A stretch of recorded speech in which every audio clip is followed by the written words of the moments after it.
Buenos días, el Señor les bendiga y estamos en un espacio más de meditando en la palabra. Bendecimos a toda la audiencia y a los oyentes de la emisora Ebenezer Estéreo, los bendecimos. Que el Señor sea dando toda esa necesidad que tiene cada persona al escuchar esta palabra de Dios. Vamos a leer la palabra en Zacarías 9, del 9 al 13. Y el título se llama Prisioneros de Esperanza, ¿verdad? Ese es el nombre de la palabra de hoy. Buscamos en el diccionario prisioneros, encontramos que son desesperados, que son indefensos, que es cautivo o presos, dominados por una pasión, desde el punto de vista secular o del mundo, ¿no? Pero cuando buscamos prisionero en la palabra del Señor, encontramos que es, desde la perspectiva de Dios, es atados a una promesa, a una ilusión. Es algo que está ligado, que está unido a Dios, ¿verdad? Una promesa segura y cierta que Dios ha dado. Y esperanza encontramos que es expectativa, expectación o ilusión, deseo y espera. Entonces, prisioneros de esperanza. Y a diferencia de preso, es cuando cometes un delito y eres privado de la libertad. Entonces, prisioneros de esperanza, vemos que el pueblo de Dios había sido castigado, leyendo en el capítulo 9 y anteriormente, y había sido llevado a la cautividad. Y Jerusalén estaba destruida y venía con una situación que venían ellos presentando en ese momento que era desesperante.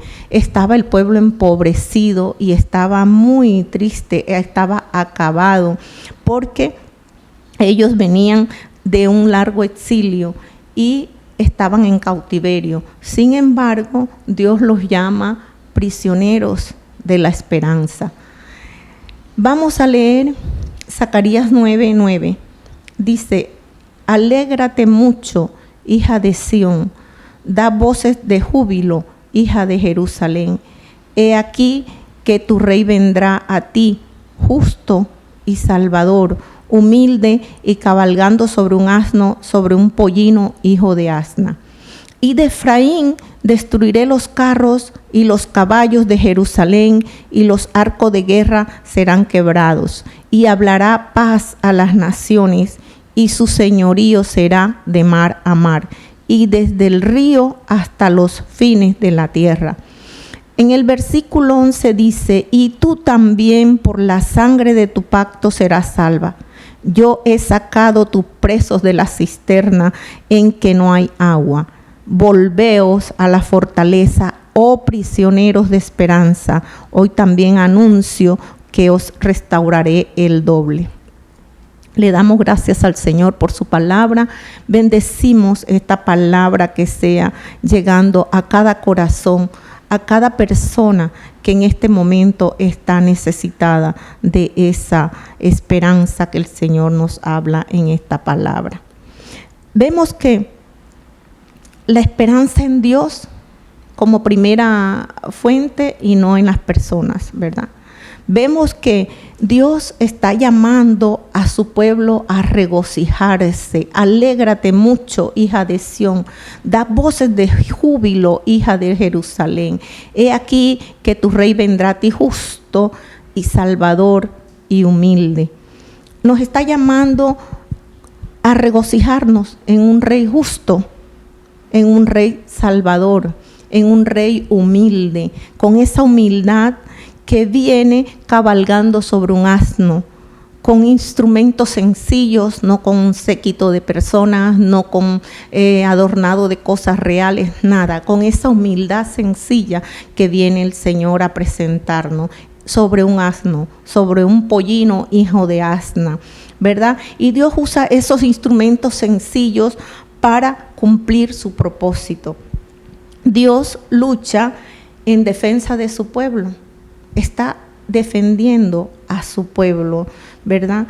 El Señor viene con instrumentos sencillos para defender a su pueblo. Dios está luchando, Dios está diciendo, voy a defender a mi pueblo, y Él quiere que tú y yo seamos esos instrumentos en la batalla, porque de la mano del Todopoderoso Dios salva. Dios los salva de otros pueblos, que viene hablando anteriormente. El contexto viene diciendo que como 9 pueblos en contra del pueblo de Israel. Pero el Señor, que es poderoso y que salva con poder y con fuerte amor, viene hacia su pueblo, hacia Jerusalén. Y no importa que los otros pueblos sean más poderosos, tienen más dinero, son más ricos, orgullosos y construyen toda clase de instrumentos de guerra.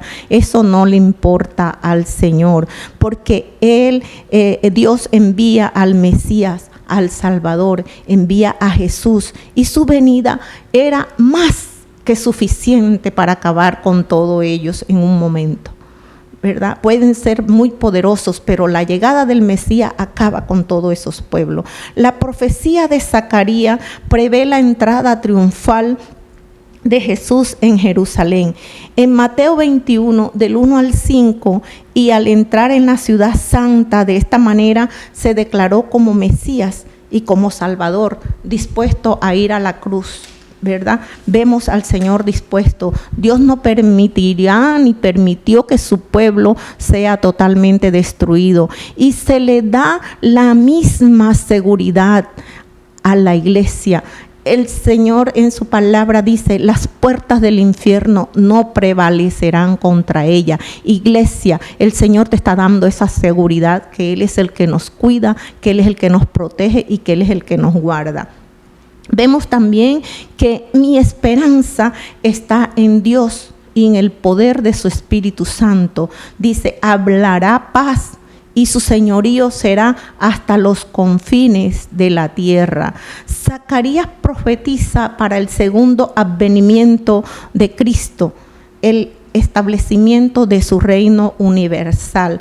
Todos estamos esperando esa segunda venida de Cristo. Después del triunfo de Cristo sobre el anticristo y sus ejércitos, no habrá más necesidad de carros, de batallas, de peleas, de objetos de guerra. No habrá ningún instrumento bélico, y su dominio cubrirá toda la tierra. No habrá necesidad de eso después del triunfo de Cristo sobre el anticristo, ¿verdad? Y nosotros vemos que el reino del Señor no se caracteriza por el derramamiento de sangre. El reino del Señor se caracteriza por un reino de paz.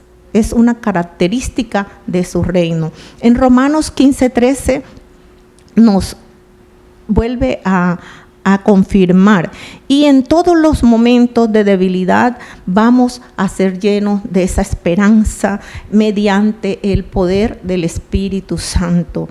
De la misma manera como vino humilde, como un rey, su segunda venida vendrá con poder y gloria sobre las nubes de los cielos. Vendrá para siempre. El reino de los cielos no necesita de grandes personas, de personas importantes, de mejores, de sabios, de ricos, de poderosos. El reino de los cielos necesita de personas que estén dispuestas a ser instrumentos en las manos del Señor. El reino de los cielos necesita de las personas que le crean al Señor y que puedan anunciar esa venida de Jesús, que en Él hay esperanza. Eso es lo que necesita el reino de los cielos. Y la esperanza está en su palabra. ¿verdad? Vemos que dice el versículo 11, y tú también por la sangre de tu pacto serás salva. Yo he sacado tus presos de la cisterna en que no hay agua. Volveos a la fortaleza, oh prisioneros de esperanza. Hoy anuncio que os restauraré el doble. La esperanza está en la palabra del Señor, porque la palabra del Señor es viva y es eficaz.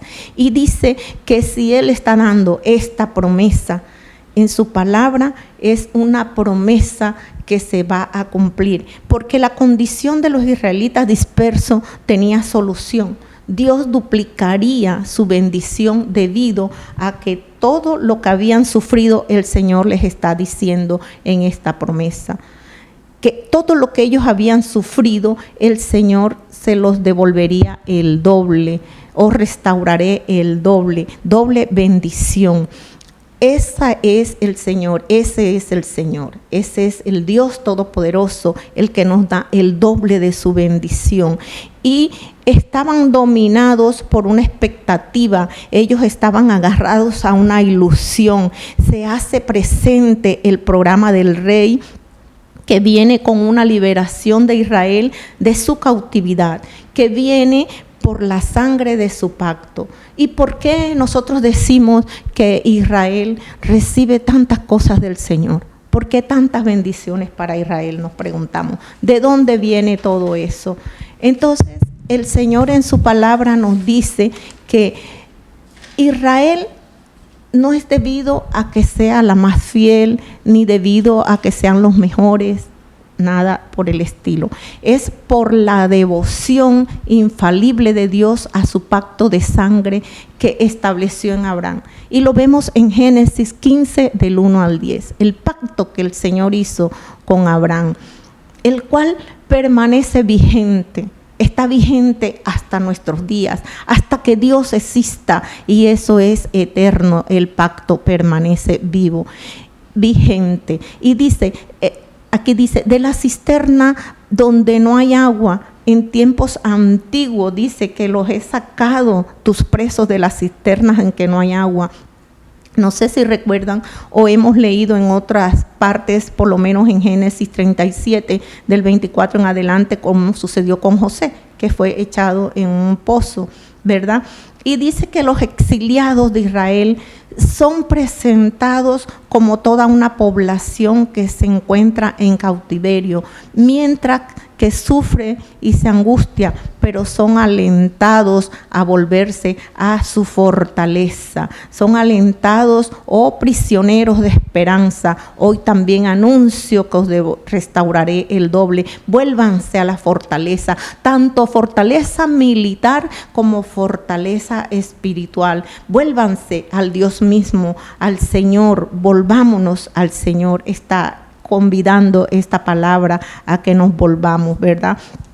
Entonces dice que son llamados a la doble bendición, a recibir esa bendición divina. Y en Isaías 61:7 vuelve y nos confirma esa parte donde dice que recibirán el doble de la heredad y todo. La figura de la sangre del pacto fue y tiene su raíz en la teología del Antiguo Testamento, ¿verdad? Pero alcanza su pleno cumplimiento en el Nuevo Testamento en relación a la sangre de Cristo. En Lucas 22:20 podemos ver, esta copa es el nuevo pacto en mi sangre que por vosotros se derrama. Y en Primera de Corintios también la encontramos. Hay algo nuevo para cada persona. Hay tiempo de avanzar, tiempo de no devolvernos, tiempo de esperar, tiempo de tener confianza en el Señor. Hay tiempo para liderar almas, tiempo para hablar de la palabra del Señor, tiempo para orar, para marcar historia, para cambiar muchos destinos de muchas naciones, de ciudades, de pueblos, incluso de nuestra familia. Es tiempo de que hayan cambios en nuestras vidas. Cada uno de nosotros estamos llamados a esos cambios, a tener esa esperanza, a tener esa seguridad en Dios, a tener esa confianza que su palabra se cumple y que si Él prometió algo, Él lo va a hacer. Entonces el salmista entendió que Dios es un Dios de esperanza cuando dijo: diré yo a Jehová, esperanza mía y castillo mío, mi Dios en quien confiaré. Muy común porque esto está en el Salmo 91:2, ¿verdad? Y el refugio seguro y la única fortaleza de nuestras vidas está en Él. ¿Por qué? Porque en Él podemos confiar, porque en Él podemos esperar, porque en Él podemos descansar y la esperanza no nos defrauda, porque Dios ha derramado su amor en nuestro corazón por el Espíritu Santo que nos ha dado. No te impacientes cuando veas que una promesa no se ha cumplido. No te impacientes cuando ves que todos tus planes de pronto están en el suelo. No te impacientes cuando estés pasando por dolor, por angustia, cuando de pronto un familiar se ha ido, cuando tienes enfermos en tu casa, cuando ves que todo te sale mal. No te impacientes, abraza esa esperanza que el Señor en esta mañana nos está dando a través de su palabra. Dios es fiel y si Él prometió que va a restaurarte, Él lo va a hacer. Vive con esperanza de Dios porque Dios nos dará el doble de todo lo que nosotros hemos pedido, ¿verdad? Tenemos que confiar en Él porque a veces en quien confiamos. Cuando tenemos necesidades, cuando necesitamos un trabajo, cuando por X o Y motivo no tenemos provisión, nosotros siempre en nuestra mente se nos llega una persona, alguien. Sí, puede que sí, pero tenemos primero que confiar en Él y poner toda nuestra necesidad, todo nuestro dolor, toda nuestra angustia, todos nuestros problemas y decir: yo no voy a confiar en fulanito de tal que me va a dar el puesto, yo voy a poner esto en manos del Señor que Él puede utilizar a esa persona. Pero mi confianza y mi esperanza debe estar primeramente en el Señor, porque de Él es que vamos a recibir.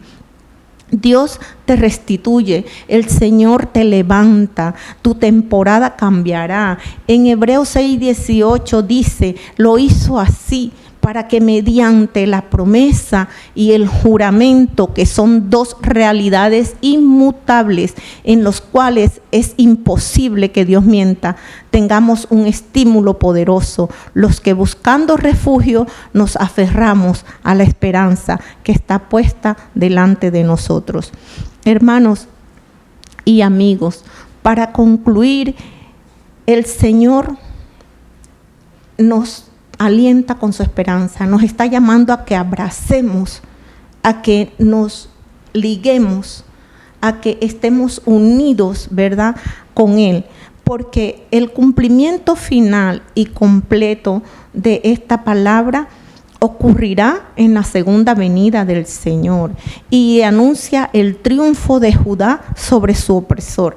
En realidad este triunfo es del Señor y no de nosotros. Así es todo. El Señor es el que da el triunfo a sus hijos, a su pueblo, ¿verdad? El triunfo es del Señor a través del pueblo, porque el Señor es el que da los recursos para la guerra. Si seguimos leyendo el capítulo 9.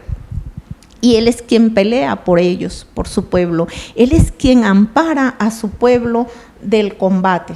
El Señor es quien da la salvación al que Él quiere, ¿verdad? Y Él es el que nos corona de favores y nos da la victoria. Él es que es bueno y Él es la fuente de alegría para todas las generaciones venideras, para los jóvenes, para los ancianos, para los niños. Él es la fuente de la alegría. Entonces, te invito a que pongas tu confianza en el Señor, pongas esa esperanza, porque Él es toda para nosotros, nosotros solo no podemos.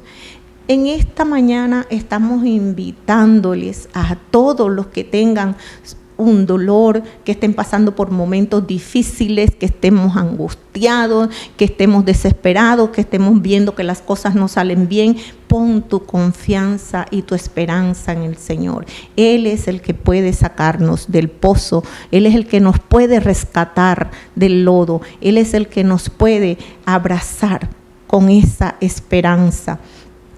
Y volvámonos esos prisioneros de esperanza, abrazados a Él, esperando la promesa que Él nos ha dado. El Señor les bendiga y que la paz de Cristo, que sobrepasa todo entendimiento, esté con cada uno de ustedes. Bendiciones, hermanos. Gracias al Señor por su palabra.